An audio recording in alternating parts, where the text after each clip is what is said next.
I was walking toward the elevator when a stranger grabbed my arm and whispered urgently, "Sir, don't go up there. Your daughter-in-law has been planning this for months." My blood ran cold. But when I arrived at the meeting, she fainted the moment she saw me. Follow my story until the end and comment the city you're watching from so I can see how far my story has reached. I never imagined that a Thursday afternoon could shatter everything I believed about my family. The call from Peterson Walsh and Associates came at exactly 10:00 a.m. "Mr. Peterson, we're ready to finalize your wife's estate settlement. Can you be here at 3:00 today?" The attorney's voice was crisp, businesslike. I agreed immediately. After 3 months of paperwork and legal delays, I was ready to close this painful chapter. Martha had been gone for 92 days, but I still counted each one. 47 years of marriage doesn't just end with funeral services and sympathy cards. The house felt enormous without her morning coffee routine, her evening news commentary, her gentle corrections when I misplaced my reading glasses. At 75, I thought I understood loss, but losing your life partner teaches you new depths of loneliness. The drive downtown took longer than expected. Traffic crawled through construction zones, giving me too much time to think. Martha and I had reviewed our wills countless times over the years. Everything was straightforward. The house, our savings, the small investment portfolio we'd built together, it all came to me with provisions for our son David and his family after my passing. I pulled into the parking garage beneath the law building, my arthritic hands gripping the steering wheel tighter than necessary. The concrete structure felt cold, unwelcoming. I gathered my leather portfolio containing the documents they'd requested, took a steadying breath, and started toward the elevator bank. That's when I heard the voice behind me. "Excuse me, sir. Sir, please wait." I turned to see a man emerging from behind a concrete pillar. He appeared to be in his 50s, wearing clothes that had seen better days. A faded denim jacket, worn boots, graying hair that needed cutting. My first instinct was to keep walking. Martha had always warned me about parking garages, about strangers approaching elderly people with valuables. But something in his expression stopped me. His eyes weren't threatening or desperate. They were concerned, almost frantic with worry. "Please, sir, I need to tell you something important," he said, maintaining a respectful distance. "You're John Peterson, right, Martha's husband?" My heart began racing.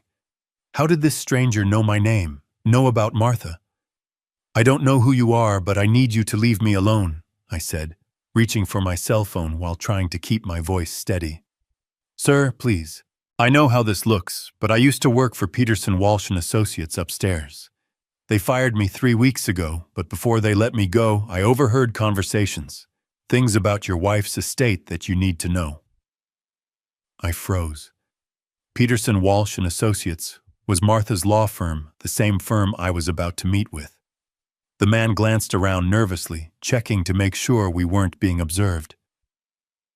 "Your daughter-in-law Amanda, she's been working with certain people at the firm. There are documents, things she's had prepared behind your back."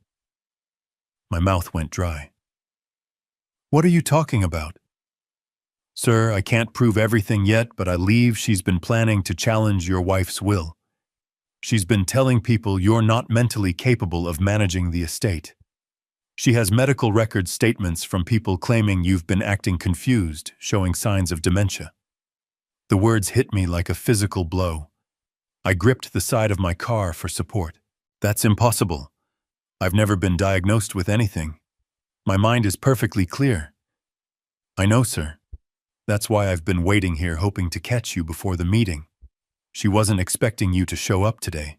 She told Mr. Walsh you probably wouldn't even remember the appointment." Anger flared, cutting through my shock. How dare she question my mental capacity? The man nodded sympathetically. "There's more, sir. She's been forging documents making it look like your wife wanted to change her will in her final days. She has fake medical reports saying Martha was concerned about your ability to handle finances." I felt like the ground was shifting beneath my feet.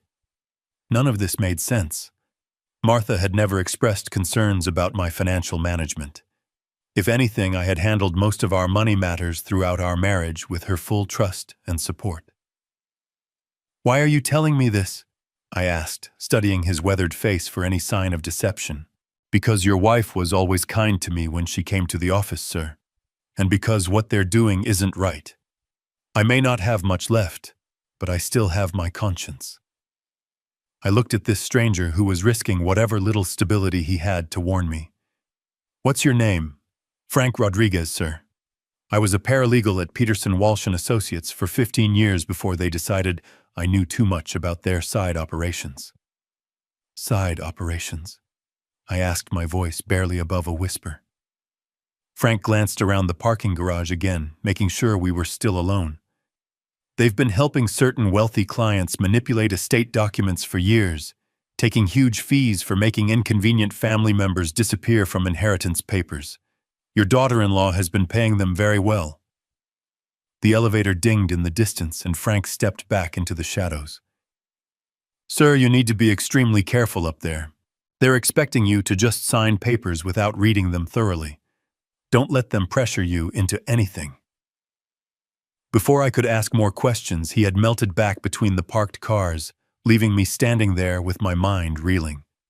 Part of me wanted to dismiss his words as the ravings of a desperate man, but something in my gut told me he was telling the truth. I thought about Amanda, my daughter-in-law of 7 years. She had always been sweet to my face, but I had noticed subtle changes over the past year. The way she would exchange glances with David when I spoke. How she seemed to steer conversations away from me during family dinners. The barely concealed impatience when I told stories about Martha and our life together. With shaking hands, I pressed the elevator button. As the doors closed, I caught a glimpse of Frank watching me from behind a concrete pillar, his expression filled with genuine concern. The ride to the 12th floor felt like an eternity. When the doors opened, I stepped into the reception area of Peterson Walsh & Associates. The polished marble floors and expensive oil paintings that once impressed me now seemed ominous, like a beautiful trap designed to lure unsuspecting victims. "Mr. Peterson," the receptionist said with a practiced smile, "they're waiting for you in conference room B." As I walked down the hallway, my footsteps echoing on the polished floor, I noticed how quiet everything seemed. Most office doors were closed and I could hear muffled conversations behind them. I paused outside conference room B, my hand on the brass handle. Through the frosted glass, I could see several figures seated around a large table. I recognized one silhouette immediately. Amanda's petite frame and distinctive blonde hair pulled back in a tight bun. Taking a deep breath, I opened the door. The room was exactly as intimidating as I had expected. 3 men in expensive suits sat on one side of the mahogany table, with Amanda seated across from them. She looked up as I entered, and for just a moment, I saw something flash across her face. Surprise, fear. It vanished so quickly, I almost thought I had imagined it. Then she smiled. That same sweet smile she had been giving me for 7 years. "Oh, John, I wasn't sure you were coming today," she said, and the way she said it confirmed everything Frank had told me. "Hello, Amanda," I replied, keeping my voice steady despite the storm raging inside me. "Of course I'm here. This is about Martha's estate." The lead attorney, a silver-haired man with cold gray eyes, gestured to an empty chair. "Mr. Peterson, please have a seat. We have several documents that require your signature today." As I sat down, I noticed Amanda fidgeting with her wedding ring, twisting it around her finger repeatedly. She wouldn't meet my eyes directly, instead focusing on a stack of papers in front of her. "Before we begin," I said, placing my portfolio firmly on the table, "I'd like to understand exactly what we're discussing today. Martha and I reviewed her will many times over the years. I'm familiar with her wishes." The attorney exchanged a quick glance with his colleagues. "Mr. Peterson, there have been some recent developments. Your wife made certain amendments to her will in her final weeks, expressing concerns about your ability to manage the estate independently." "Stop," I interrupted, surprising myself with the firmness in my voice. What kind of concerns? Amanda finally looked directly at me, her blue eyes wide with what appeared to be genuine worry. John, Martha was concerned about your health. She mentioned several incidents where you seemed confused, forgetful. She wanted to make sure the estate was handled properly. The words felt like a physical slap. Incidents? What incidents? One of the other attorneys slid a manila folder across the polished table. Mr. Peterson, we have documentation of several occasions where family members observed concerning behavior. Memory lapses, confusion about dates and financial matters, difficulty managing household responsibilities. I opened the folder with trembling hands. Inside were what appeared to be medical reports, written statements, and even photographs. My breath caught as I recognized Amanda's handwriting on one of the statements dated just 2 months ago. John became extremely agitated when asked about paying bills, I read aloud. He couldn't remember what checks he had written or how much money he had in his accounts. When David tried to help him organize his finances, John accused him of trying to control his money. My hands were shaking so badly I could barely hold the paper. This is completely false. I have never accused David of trying to control anything. I manage my own finances perfectly well. John, Amanda's voice was soft, almost pitying. You did say those things. We were all very worried about you. That's why Martha decided she needed to make new arrangements. I stared at this woman I had welcomed into my family, who had sat at my dinner table countless times, who had cried at Martha's funeral and hugged me afterward. The person looking back at me now was a complete stranger. What arrangements? I managed to ask. The lead attorney cleared his throat. Your wife amended her will to establish a trust. The estate would be managed by trustees, in this case your son David and his wife Amanda, with provisions for your care and living expenses. The room started spinning. I gripped the edge of the table to steady myself. You're telling me Martha didn't trust me to handle my own money? It wasn't about trust, John, Amanda said quickly. It was about protection. Martha loved you so much. She just wanted to make sure you were taken care of properly. I closed my eyes, trying to process what was happening. When I opened them again, I noticed something that made my blood run cold. In the corner of the conference room sat a small digital recording device, its red light blinking steadily. Are you recording this meeting? I asked. The attorneys looked uncomfortable. It's standard practice for estate settlements, the lead attorney said. Standard practice to record a grieving widower without his consent. Before anyone could answer, there was a soft knock on the door. A secretary peered in nervously. Mr. Walsh, there's someone here to see you. He says it's urgent. The lead attorney frowned. We're in the middle of an important meeting. Sir, he says his name is Frank Rodriguez, and he has information about this case. I watched as all the color drained from Amanda's face. She looked like she might be sick. I don't know anyone by that name, Walsh said quickly. Tell him we're busy. Actually, I said, standing up slowly, I'd like to hear what Mr. Rodriguez has to say. John, I don't think that's necessary, Amanda said, her voice higher than usual. We should just focus on getting through these documents. But it was too late. Frank appeared in the doorway looking cleaner than he had in the parking garage, but still obviously out of place in the expensive law office. Mr. Peterson, he said, nodding at me respectfully. I apologize for interrupting, but I have something you need to see. Walsh stood up abruptly. Sir, you're trespassing. I'm calling security. Go ahead, Frank said calmly. But first, Mr. Peterson should know that I have copies of the original documents. The real ones from before they were altered. The room went dead silent. I could hear my own heartbeat pounding in my ears. Frank reached into a worn messenger bag and pulled out a manila folder. I made copies before they fired me. Your wife's original will dated 8 months ago, and the real medical reports from her doctor, not the fabricated ones they created. Amanda suddenly stood up, swaying slightly. I don't feel well, she mumbled.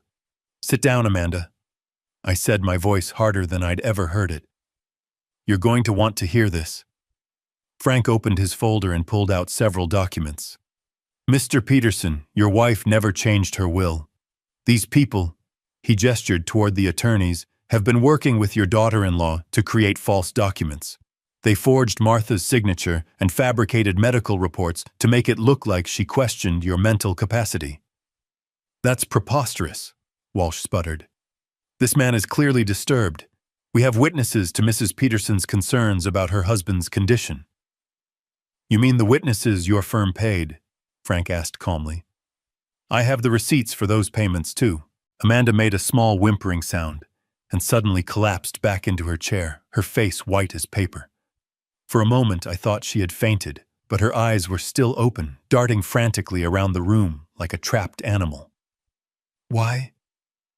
I asked her, my voice barely above a whisper. Why would you do this to me? Amanda's mouth opened and closed several times before any words came out. David and I have debts, John. Serious debts.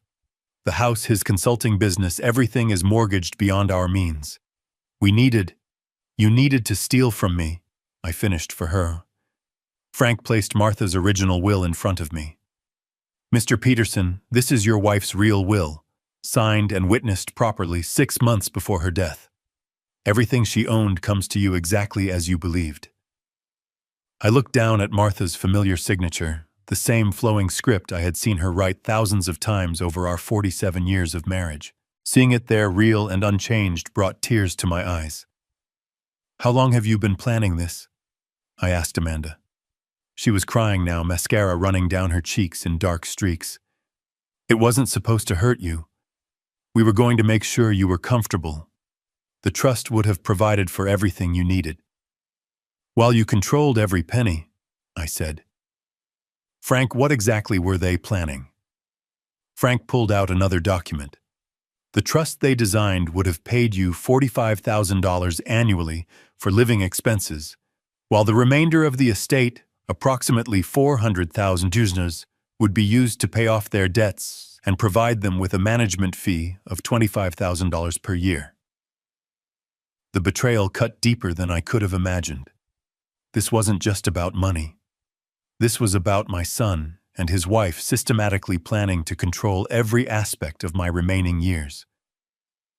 Does David know? I asked Amanda. Is my son part of this? She hesitated, and that hesitation told me everything I needed to know. He knows about the debts, she said finally. And he knows we were hoping the inheritance would solve our problems. But he doesn't know about the fake documents or the lies about your mental state. He thinks Martha really did change her will because she was worried about you. Walsh was frantically shuffling papers, probably trying to hide evidence. Mr. Peterson, I think there's been a serious misunderstanding. Perhaps we should reschedule this meeting when everyone has had time to. No, I said firmly. We're going to finish this right now. I looked around the room at these people who had tried to rob me of more than just money. They had tried to steal Martha's final gift to me. Not just her financial security, but her trust. Her faith in my ability to live independently and make my own decisions. But I also looked at Frank, this man who had nothing to gain and everything to lose by speaking up for me. A man who had risked whatever little stability he had left to make sure I knew the truth. What happens now? I asked Frank. Frank looked at the attorneys with disgust. Now we call the police. As he reached for his phone, Amanda let out a small sob and slumped forward, finally fainting for real this time. But I felt no sympathy for her. The woman who had just collapsed wasn't the daughter-in-law I thought I knew. She was a stranger who had been wearing Amanda's face for 7 years, manipulating my family while planning my financial destruction. Walsh tried one last desperate move. Mr. Peterson, even if there have been some irregularities in the documentation, your son and daughter-in-law are still facing serious financial difficulties. Perhaps we could work out some arrangement. The only arrangement, I said, standing up and gathering Martha's real will be between Amanda, you, and the police. Frank was already dialing 911. Within minutes I could hear sirens in the distance. As we waited, I couldn't help but think about how close I had come to signing those papers. If Frank hadn't risked everything to warn me, I would have walked into this meeting completely unprepared. I would have signed away my independence, believing that my beloved Martha had lost faith in me in her final days. The thought was so horrific that I had to sit down again, my legs suddenly too weak to support me. But then I looked at Frank again, this unlikely guardian who had saved me from a fate worse than losing my inheritance. He had given me back something infinitely more precious, the truth about Martha's unwavering faith in me. The police arrived within 15 minutes, but those 15 minutes felt like hours. Amanda had regained consciousness and sat slumped in her chair, no longer bothering to maintain her innocent facade. The sweet, caring daughter-in-law I thought I knew had vanished completely, replaced by someone cold and calculating. Detective Williams was a man about my age with graying hair and sharp eyes that seemed to take in everything at once. He listened patiently as Frank explained what he knew, examining the documents with calm professionalism. "Mr. Peterson," he said, after reviewing everything, "I'm going to need you to tell me about your relationship with your daughter-in-law. Start from the beginning." I found myself thinking back to 7 years ago when David first brought Amanda home to meet us. She had been 23, then working as a dental assistant, seemingly sweet and genuinely in love with my son. Martha and I had welcomed her with open arms. She was perfect, I told Detective Williams. Too perfect, I realize now. She always said exactly what Martha and I wanted to hear. Always agreed with everything we said. I thought she was just trying to fit in with the family. As I spoke, memories started shifting in my mind, like puzzle pieces rearranging themselves into a clearer picture. Things that had seemed innocent at the time now took on a darker meaning. "About 2 years ago, she started making little comments," I continued. "Nothing obvious, just small suggestions that maybe I was getting forgetful. She'd ask if I remembered conversations we'd supposedly had, events that I was certain had never happened." Amanda looked up at me, then her eyes red and swollen. "John, I was genuinely concerned about you." "No." I cut her off, surprising myself with the strength in my voice. "You were planting seeds, making me question my own memory." Detective Williams turned to Frank. "Mr. Rodriguez, can you tell me more about what you witnessed at the law firm?" Frank pulled out his small notebook, his hands remarkably steady considering everything he had risked. "About 8 months ago, Mrs. Amanda Peterson started coming to the office regularly. At first, Mr. Walsh told us she was just asking about estate planning for her husband's family." He flipped through his notebook. "But then the meetings became more secretive. I started paying attention because something felt wrong. She would bring documents that she claimed were from doctors, statements from family friends, even photographs that were supposed to show Mr. Peterson in confused or disoriented states." "What kind of photographs?" Detective Williams asked. Amanda shifted uncomfortably in her seat. Frank looked at her with disgust before answering. "Pictures of Mr. Peterson at the grocery store, at the bank, at family gatherings. But they were taken from far away, and the captions were lies. One photo showed Mr. Peterson at a checkout counter, and Amanda's statement claimed he had been confused about money and unable to complete his purchase. But I could see in the photo that Mr. Peterson was simply chatting with the cashier while his groceries were being bagged." My hands clenched into fists. The violation felt almost physical. "You were following me, taking pictures of me living my normal life." Amanda's voice was barely a whisper. "I needed documentation. The lawyers said they needed evidence." "Evidence of what? Of me grocery shopping, of me talking to people." Detective Williams made notes as she spoke. "Mr. Peterson, were you aware of any financial difficulties your son and daughter-in-law might have been experiencing?" I shook my head. "David always seemed to be doing well. He has his own consulting business. They live in a beautiful house in Westfield. They take expensive vacations every year." "All funded by debt," Amanda said, suddenly her voice bitter. "The house has 2 mortgages. The business is barely breaking even. The vacations went on credit cards. We owe over $280,000. The number hit me like a punch to the stomach. How is that possible? David's business started failing 3 years ago. Amanda continued, tears streaming down her face again. He was too proud to tell you and Martha. He kept borrowing money thinking he could turn it around. When Martha got sick, we realized the inheritance might be our only way out. I stared at her, trying to process this information. My son struggling financially for 3 years, and he hadn't said a word to us. Martha would have helped in an instant if she had known. So instead of asking for help, you decided to steal from me, I said. It wasn't stealing, Amanda protested weakly. You would have been taken care of. The trust would have covered all your expenses. Frank snorted. A trust that would have paid him $45,000 a year, while the rest of the estate went to cover your debts. I saw the calculations, Mr. Peterson. They were planning to use your wife's money to pay off their credit cards and mortgages while keeping you on what amounted to an allowance. The betrayal cut deeper than I could have imagined. This wasn't just about money. This was about my son and his wife systematically planning to control every aspect of my remaining years. Does David know? I asked Amanda. Is he part of this conspiracy? She hesitated again, and that hesitation was more revealing than any words could be. He knows about the debts, she said finally, and he knows we were hoping the inheritance would solve our problems. But he doesn't know about the fake documents or the lies about your mental state. He thinks Martha really did change her will because she was concerned about you. Detective Williams looked up from his notes. So your husband believes his father genuinely thought his mother was becoming incompetent? Amanda nodded miserably.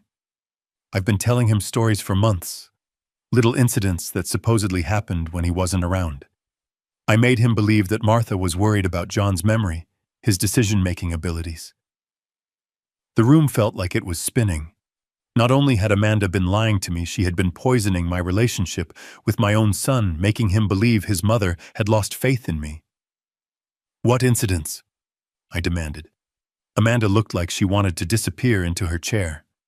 I told him you forgot to turn off the stove and nearly started a fire, that you got lost driving to the grocery store, that you accused the mailman of stealing your mail, that you hid money around the house and then forgot where you put it.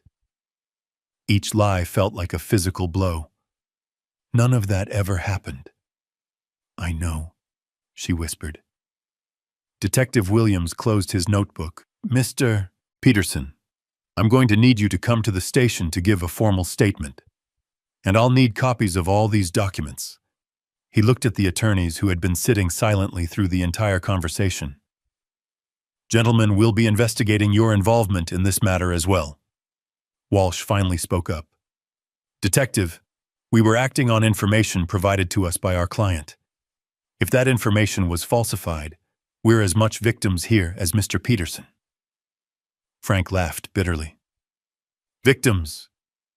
You charged them $75,000 to forge documents and fabricate evidence. I have copies of your invoices. The lead attorney's face went white. That's not... We don't... Save it, Detective Williams said. You can explain it all downtown.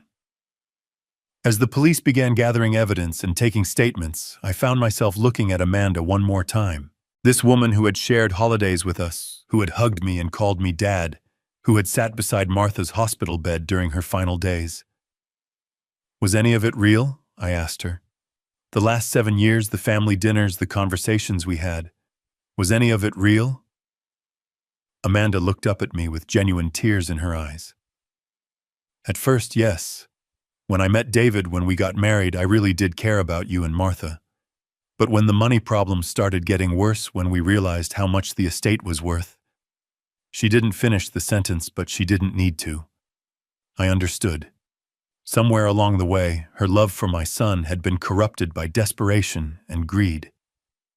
As Detective Williams prepared to escort everyone out, I realized something that chilled me to the bone. If Frank hadn't warned me, if he hadn't risked everything to tell me the truth, I would have walked into this meeting completely unprepared. I would have signed those papers believing my beloved Martha had lost faith in me in her final weeks. The thought was so horrific that I had to sit down again, my legs suddenly too weak to support me.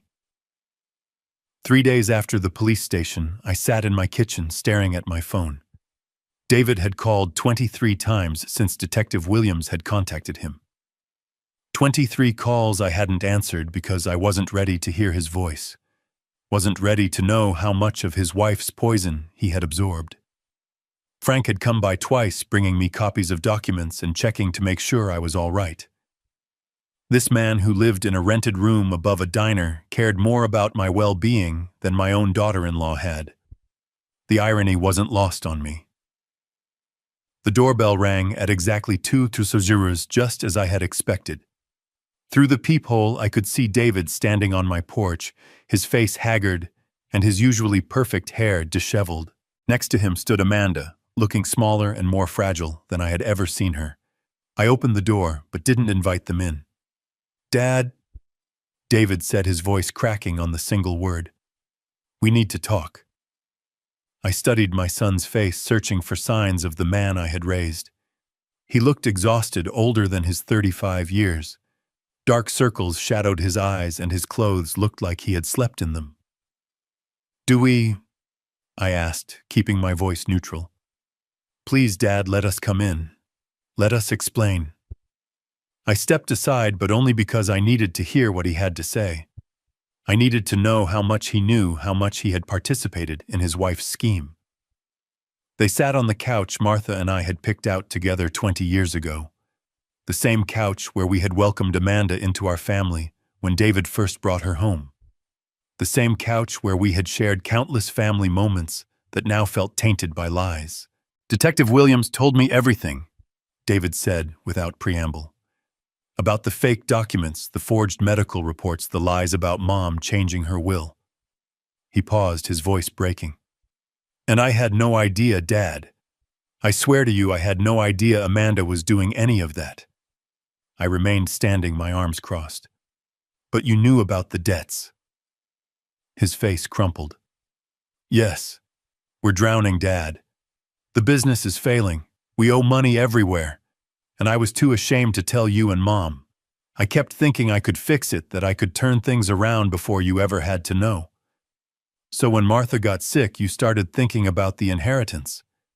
David flinched as if I had slapped him. "Not like that, not the way you're making it sound."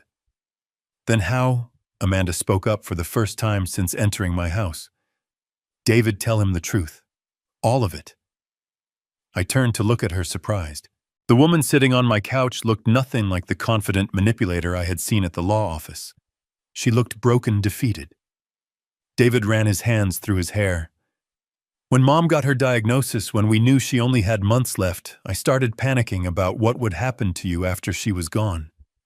You'd be all alone in this big house, managing everything by yourself." "I'm 75, David, not 95. "I know, but Amanda started pointing out little things. Times when you seemed confused or forgetful. She said Mom had mentioned being worried about you."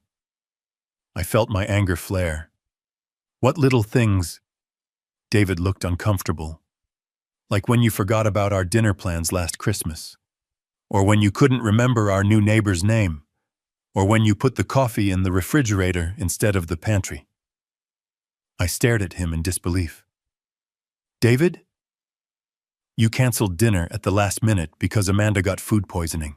Our neighbor's name is Jim Morrison, and I knew that perfectly well. And putting coffee in the refrigerator once after working in the garage for 4 hours doesn't make me senile." The confusion on his face was genuine. He looked from me to Amanda and back again. "But Amanda said—" "Amanda lied," I said flatly. "About everything." Amanda was crying again, silent tears streaming down her face. "I twisted things," she whispered. "I took normal everyday moments and made them sound like symptoms of dementia. I made you see problems that weren't there." David looked like someone had pulled the ground out from under him. "Why would you do that?" "Because I was desperate," Amanda said. "Because we were losing everything. And I thought if you believed your father needed help managing the estate, maybe you'd be more willing to let us handle things for him." "Handle things," I repeated, You mean steal from me? No, Amanda protested weakly. We would have taken care of you. You would have had everything you needed. Under your control, I said. $45,000 a year while you used Martha's money to pay off your credit cards and mortgages. David's head snapped up. What are you talking about? Ask your wife about the trust she had the lawyers draw up. Ask her about how much of the estate was going to be used to pay your debts while I lived on an allowance. I watched as understanding dawned on David's face. The horror, the realization of just how thoroughly he had been manipulated by his own wife. Amanda, he said, his voice barely audible. Tell me he's wrong. Amanda couldn't meet his eyes. The lawyer said it was the best way to protect everyone's interests. Everyone's interests, David exploded, jumping up from the couch. You were planning to steal my father's inheritance. We were drowning, Amanda screamed back, her composure finally cracking completely. Your business was failing. We owed money to everyone, and you were too proud to ask for help. I was trying to save us. By destroying my father, the raw pain in David's voice cut through my anger. I could see him realizing not just what Amanda had done, but how she had used his love for me against both of us. How she had made him complicit in doubting his own father while believing he was protecting me. David, I said quietly. Sit down. He sank back onto the couch, looking like a man who had just discovered his entire life was built on lies. I want you to understand something, I continued. Your mother never doubted me. Not once, not ever. Her will was never changed. She never questioned my ability to manage our affairs. The woman you knew, the mother who raised you, that woman trusted me completely until the day she died. David broke down, then sobbing, like he had when he was a little boy. I'm so sorry, Dad. I'm so sorry. I believed her. I should have known you better than that. You should have, I agreed, but she was very good at what she did. I looked at Amanda, who was staring at her hands in her lap. How long have you been planning this? When did you decide I was the enemy? You were never the enemy, she said. But when the debt started piling up, when we realized we might lose everything, I started thinking about the inheritance differently. Your wife's estate is worth over $900,000, John. That money could solve all our problems. That money was Martha's life's work. Money she saved so I could live comfortably after she was gone. You don't need $900,000, Amanda said, a flash of her old resentment showing through. You live simply. You don't travel. You don't spend money on expensive things. That money would just sit in the bank while we lost our house, our cars, everything we've worked for. And there it was. The real Amanda. The woman who believed she deserved Martha's money more than I did because she would spend it while I would save it. The woman who had convinced herself that stealing from me was actually noble because I didn't need what my wife had left me. David looked at his wife like he was seeing her for the first time. Amanda, how could you think like that? How could you believe you had any right to Dad's inheritance? Because he doesn't need it, Amanda shouted. Because we do. Because you were too stubborn and proud to ask for help when we needed it. So instead of asking, you decided to take, I said. The room fell silent, except for the sound of Amanda's crying and David's ragged breathing. Finally, David spoke. Dad, what happens now? I had been asking myself the same question for 3 days. What did happen now? My daughter-in-law had tried to steal my inheritance through an elaborate scheme involving forged documents and false medical reports. My son had been manipulated into doubting his own father's competence. The lawyers who were supposed to protect Martha's wishes had been willing to fabricate evidence for the right price. But underneath all of that was a deeper question. Could this family be saved? I looked at David, at the genuine remorse and horror on his face. Then I looked at Amanda, still defiant, even in her defeat. That depends, I said finally, on what you're both willing to do to make this right. The silence in my living room stretched on for what felt like hours. David sat with his head in his hands while Amanda stared at the floor, her tears finally spent. I remained standing, waiting for one of them to speak first, to show me who they really were beneath all the lies and desperation. It was David who broke the silence. "What do you want us to do, Dad?" I had spent 3 sleepless nights thinking about that question. What did I want? Justice, revenge? Or something harder to define, the restoration of trust that might be impossible to rebuild? "I want the truth," I said. "All of it. Every lie, every manipulation, every moment when you chose to doubt me instead of trust me." David lifted his head, his eyes red and swollen. "I'll tell you everything I know, Dad. But I swear to you I thought I was protecting you. Amanda convinced me that Mom was worried about your memory, that she wanted to make sure you were taken care of." "How?" I asked. "What exactly did she tell you?" David glanced at his wife, who still wouldn't look up from the floor. "She said Mom had mentioned it to her during one of her doctor visits. That Mom was concerned about leaving you alone with so much responsibility." I felt a chill run down my spine. "Amanda was with Martha at her doctor visits." "Sometimes," David said. "When I couldn't get away from work, she offered to drive Mom and help her keep track of her medications and appointments." I turned to look at Amanda. "You used my wife's illness as an opportunity to manipulate my son." Finally, she looked up at me. "Martha never said anything about being worried about you. But she was so weak during those last months, so dependent on everyone around her. It made it easy to suggest that maybe she should be thinking about what would happen to you after she was gone." "Suggest to whom?" I demanded. "To David. I would mention things when we got home from the appointments. Little comments about how frail Martha was getting, how much she was depending on you for everything. I made it sound like Martha was concerned about burdening you." The betrayal cut deeper than I had thought possible. This woman had used my wife's final months, when she was at her most vulnerable, to plant seeds of doubt about me in our son's mind. "What else?" I asked, my voice steady despite the rage building inside me. Amanda wiped her nose with a tissue. "I started paying attention to everything you did. Every time you forgot where you put your keys, every time you had to ask someone to repeat themselves, every normal thing that happens to everyone every day. I would mention it to David later, make it sound concerning." "And you believed her," I said to David. "She was so subtle about it, Dad. She never said you were having problems directly. She would just mention things casually, like she was worried but didn't want to make a big deal about it. Over time, it started to seem like there was a pattern." I thought back over the past year, trying to remember interactions with both of them.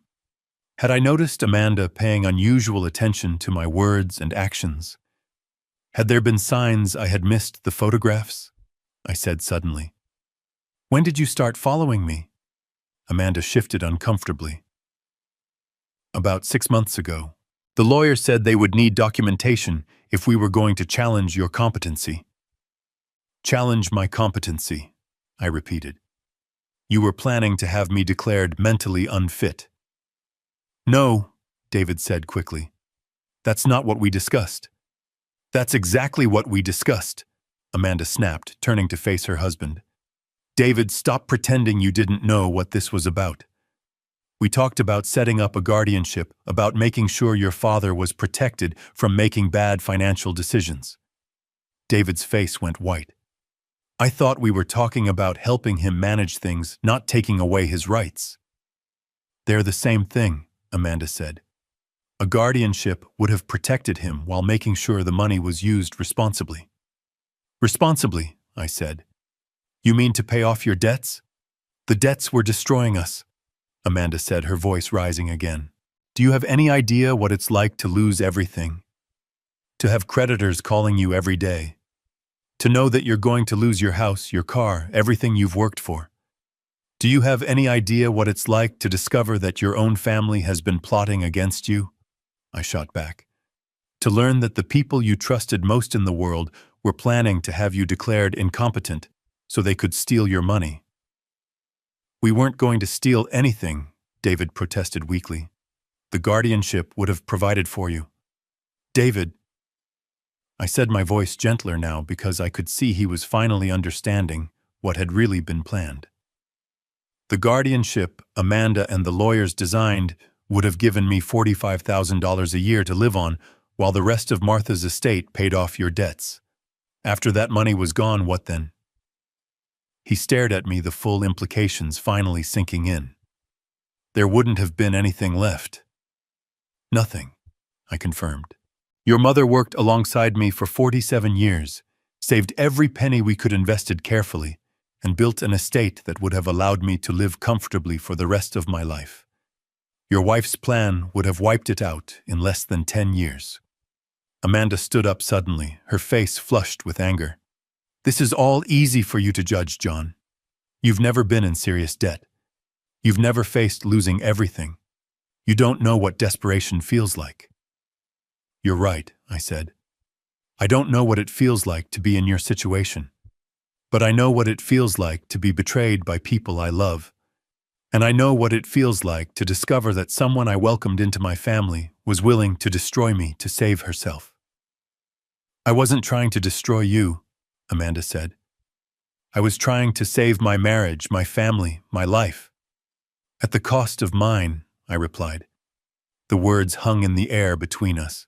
For the first time since this nightmare began, I saw genuine recognition in Amanda's eyes. She finally understood what she had done, what she had been willing to do. David stood up and walked to the window, staring out at the garden Martha and I had planted together 25 years ago. What happens to us now, Dad? To our family? It was the question I had been dreading, because the truth was, I didn't know if we could come back from this. Trust once broken so completely might be impossible to repair. The lawyers will face criminal charges, I said. Frank has provided enough evidence to prove they were involved in document forgery and fraud. And Amanda? David asked without turning around. I looked at my daughter-in-law, this woman who had seemed so perfect when David first brought her home. That depends on what she does next. What do you mean? Amanda asked. Detective Williams told me that if you cooperate fully with the investigation, if you testify against the lawyers and help expose how this scheme worked, the district attorney might be willing to consider a plea agreement. And if I don't, then you'll face the full consequences of fraud, forgery, and conspiracy charges. Frank's evidence is thorough enough to convict you without your cooperation. Amanda sank back down onto the couch.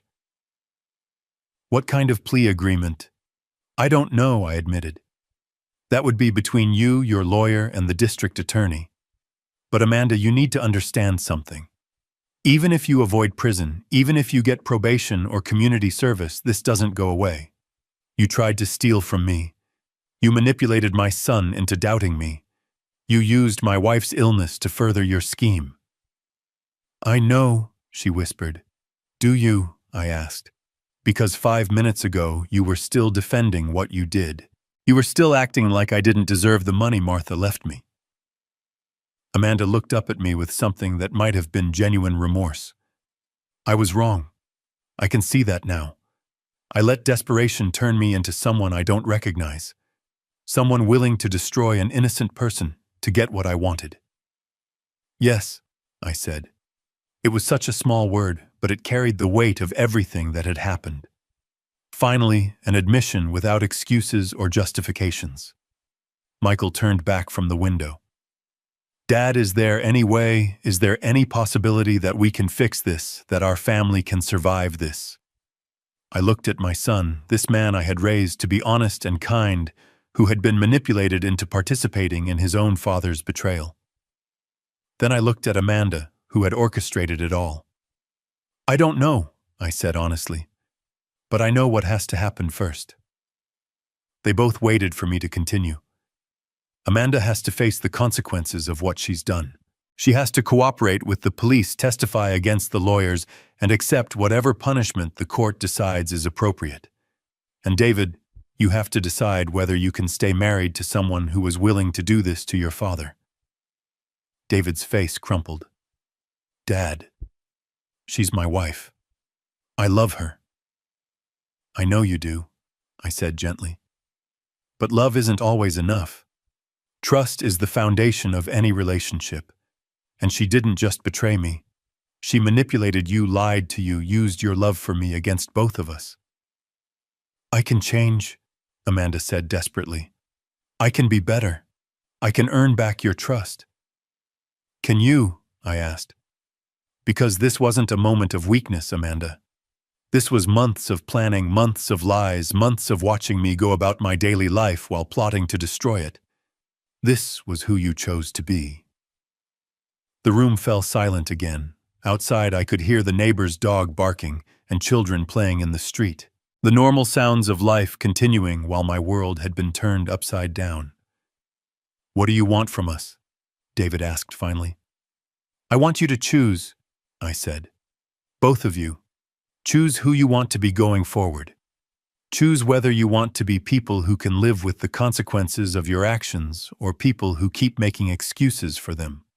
It wasn't the answer they wanted, but it was the only one I had, because the truth was, I couldn't make this decision for them. I couldn't force David to leave his wife, and I couldn't force Amanda to become a different person. All I could do was decide what I was willing to accept in my own life. And I was no longer willing to accept being betrayed by people who claimed to love me. 8 months later, I sat in my garden on a crisp May morning, watching the roses bloom on the bushes Martha and I had planted for our 20th wedding anniversary. The seasons had a way of putting things in perspective. What seemed permanent and unchangeable in winter could be transformed completely by spring. Amanda had taken the plea agreement. 2 years of probation, 400 hours of community service, and full restitution of the legal fees that had been paid to Peterson, Walsh and Associates. The lawyers had received prison sentences. Walsh got 3 years. His associates got 18 months each. Frank had been key to their convictions, his detailed documentation, and brave testimony, ensuring they faced the full consequences of their actions. But the legal resolution was only part of the story. The real healing had taken much longer and was still ongoing. David had moved out of the house he shared with Amanda 6 weeks after our confrontation in my living room. He was living in a small apartment downtown now, trying to figure out who he was, without the weight of her manipulation influencing his every decision. I keep second-guessing everything, he had told me during one of our weekly coffee meetings. Every memory, every conversation, every decision I made over the past few years. How much of it was really me, and how much was her telling me what to think? It was a question I understood all too well. I had spent months doing the same thing, replaying conversations and interactions, trying to separate truth from the carefully crafted lies that had been woven into my daily life.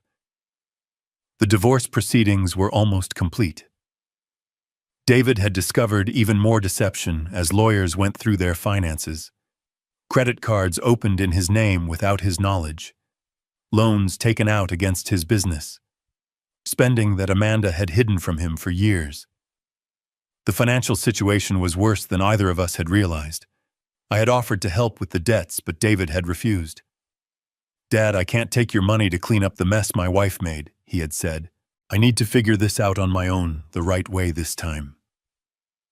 It was a decision I respected, even though it pained me to watch him struggle. He had sold the house in Westfield, was driving a 10-year-old Toyota instead of his BMW, and was working 14-hour days to rebuild his consulting business from the ground up. But there was something different about him now. A sense of purpose and integrity that reminded me of the man I had raised him to be. Frank had become an unexpected fixture in my life. I had hired him as a part-time assistant for my small real estate investments, and he was renting the apartment above my garage. Watching him transform from a desperate man living out of his car to someone with stability and purpose had been one of the few bright spots in this difficult time. "Mr. Peterson," he called out as he walked across the lawn, carrying a tray with 2 cups of coffee. "Thought you might like some company this morning." I smiled as he settled into the chair beside me. "Thank you, Frank. How are you feeling about the business?" Frank had recently started his own document security consulting firm, helping law offices implement better oversight procedures to prevent the kind of fraud we had exposed. It was ironic justice that his experience being fired for knowing too much had become the foundation for his new career. "Business is good," he said thoughtfully. "Turns out a lot of firms want to make sure they don't end up like Peterson Walsh and Associates."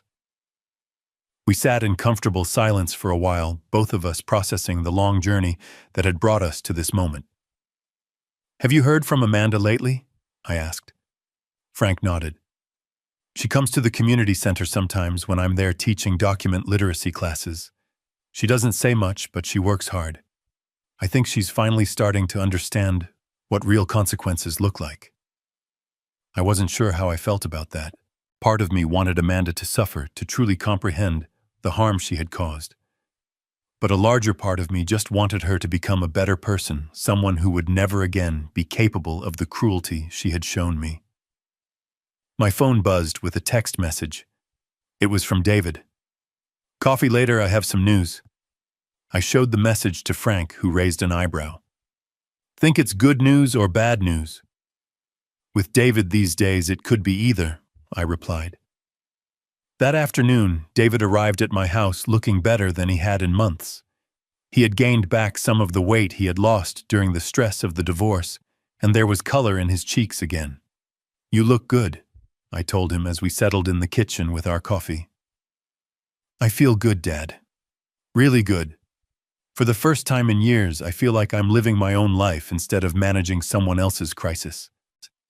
He pulled out his phone and showed me a picture of a small storefront with Peterson Consulting Solutions painted on the window.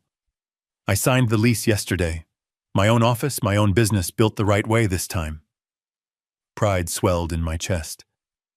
"Your mother would be so proud of you." "I hope so," David said. "I've been thinking about her a lot lately, about the values she tried to teach me, the kind of man she wanted me to become. I lost sight of that for a while." "We all did," I said gently. "But we found our way back." David reached across the table and took my hand.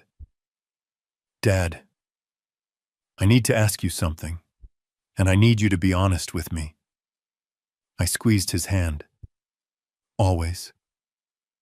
Can you ever forgive me, really forgive me? Not just say the words because you love me, but actually let go of what happened?" It was a question I had been asking myself for months. Could I truly forgive my son for doubting me, for being manipulated into participating in a scheme that could have destroyed my life? "David," I said carefully, "forgiveness isn't something that happens all at once. It's a choice I make every day. Some days it's easier than others." His eyes filled with tears. "I understand. But yeah," I continued, "I can forgive you. I have forgiven you. Because I can see that you were a victim too. Amanda used your love for me against both of us." We sat in comfortable silence for a while, both of us processing the long journey that had brought us to this moment. "What about Amanda?" David asked finally. "What about her? Do you think you'll ever be able to forgive her?" I considered the question carefully. "I don't know. What she did was calculated, deliberate, cruel. She didn't just make a mistake or let desperation cloud her judgment for a moment. She spent months planning to destroy me. She says she's changed. Maybe she has. People can change, David. But forgiveness isn't about whether someone has changed. It's about whether I'm willing to carry the burden of anger and resentment. And I've decided I'm not." "So you have forgiven her?" "I've let go of the anger," I clarified. "That's not the same as forgiveness. And it's certainly not the same as trust. Amanda will never be welcome in my life again. But I refuse to let her steal any more of my peace." David nodded thoughtfully. As he prepared to leave, I walked him to the door. The sun was setting, painting the sky in brilliant oranges and purples. It was the kind of sunset Martha and I used to watch together from our back porch, her hand in mine as we talked about our dreams for the future. "Dad," David said as he hugged me goodbye. "Thank you for not giving up on me. Thank you for finding your way back." I replied. After he left, I walked through my house. This home Martha and I had built together over 4 decades of marriage. The rooms were quiet, but not lonely. I had thought that losing Martha would mean facing the rest of my life alone. But I had discovered something important over these past months. I wasn't alone. I had people in my life who genuinely cared about me. Frank, whose loyalty and courage had saved me from a terrible fate. David, who was working every day to become the man he was meant to be. Detective Williams, who still called to check on me. The staff at the community center where Amanda was doing her service, who had become friends after I started volunteering there myself. I had a life full of purpose and meaning. I was teaching financial literacy classes at the senior center, helping Frank expand his consulting business, and working with Detective Williams's department to help other elderly people recognize and avoid financial exploitation schemes. Most importantly, I had reclaimed my own story. For months, Amanda had been writing a narrative where I was a confused, incompetent old man who couldn't be trusted with his own life. But that was never true. I was a strong, capable man who had survived 47 years of marriage, raised a son, built a life, and faced down people who tried to destroy me. That evening, as I sat on the back porch with a cup of tea watching the stars emerge in the darkening sky, I felt something I hadn't experienced in months. Complete peace. Not the peace of having everything I wanted, but the peace of knowing exactly who I was and what I was worth. Martha's love lived on in the security she had provided for me and the values she had taught our son in the beautiful life we had built together. Amanda's scheme had failed not just because Frank had exposed it, but because the foundation Martha and I had built was stronger than the lies Amanda had tried to construct on top of it. I was 75 years old, and I was just beginning the best chapter of my life. The thought would have seemed impossible 8 months ago, but now it felt like the most natural thing in the world. I was free. Trust your instincts when something feels wrong. Family betrayal cuts deepest, but truth and integrity always prevail. Sometimes strangers show more loyalty than blood relatives. The greatest inheritance isn't money, it's maintaining your dignity and moral compass when others lose theirs. If this story resonated with you, please like and subscribe to hear more real-life stories about overcoming family betrayal and protecting yourself from those who would take advantage of your trust.